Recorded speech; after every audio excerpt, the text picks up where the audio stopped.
முதலாவது சந்தேகம் என்னன்னு கேட்டா, ஒரு விஷயத்த வந்து சிபிஐங்கிறது எதுக்கு உள்ளதுன்னா, மத்திய அரசுடைய கண்ட்ரோல்ல உள்ளது. ஒவ்வொரு மாநிலத்துக்கும் தனித்தனியான இறையாண்மை அதிகாரங்கள் இருக்கிறது. சட்டம் ஒழுங்கு மாநிலம் சம்பந்தப்பட்டது தான்.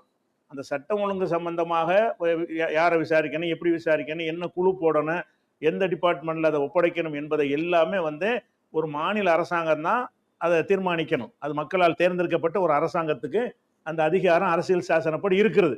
எப்போ நீதிமன்றம் தலையிடலாம்னு கேட்டா, நடந்துகிட்டு இருக்கிற அந்த விசாரணை தப்பாக இருக்கிறது, பாரபட்சமா இருக்கிறது, அநியாயமா இருக்கிறது, முறைகேடா இருக்கிறது அப்படிங்கிற மாதிரி சில புகார்கள் இருந்தால் மாத்திரம்தான் அப்ப அவங்க நீ மாநில அரசாங்கம் நீ கடமை தவறிட்டீங்க, அதை சரி பண்றதுக்கு தான் நாங்க நீதிமன்றம் இருக்கிறோம் அப்படின்னு சொல்லி உத்தரவு போடலாம்.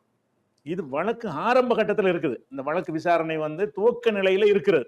துவக்க நிலையில் இருக்கும்போது அவங்க இந்த நீதிபதி செந்தில்குமார் செஞ்ச தவறா இருந்தாலும் அவர் போட்டது நாங்க ரத்து செய்யறோம், மாநில அரசாங்கம் அதுக்கு ஒரு நல்ல வேற ஒரு விசாரணை குழு அவங்கள அமைக்கணும்னு போடணும். அவங்க என்ன தீர்ப்பு அளித்திருக்கணும்னு கேட்டா, இவர் அளிச்ச அந்த தீர்ப்பு அதிகார மீறல் தானே காரணம் சொல்றீங்க. இதுதான் காரணமா இருந்தா சுப்ரீம் கோர்ட் என்ன செய்யணும், மாநில அரசாங்கத்துடைய உரிமையை பறிக்க கூடாது. கோர்ட் சொன்னதுனாலதான் அந்த அரசாங்கம் அந்த குழுவை போட்டாங்க. அவங்களா போடல. அஸ்ரா கார்க்க வந்து மாநில அரசாங்கம் போடல, கோர்ட் சொன்னதுனால போட்டிருக்கிறாங்க. நீங்க அதை கலைச்சு விட்டு அவருக்கு அந்த அதிகாரம் இல்ல.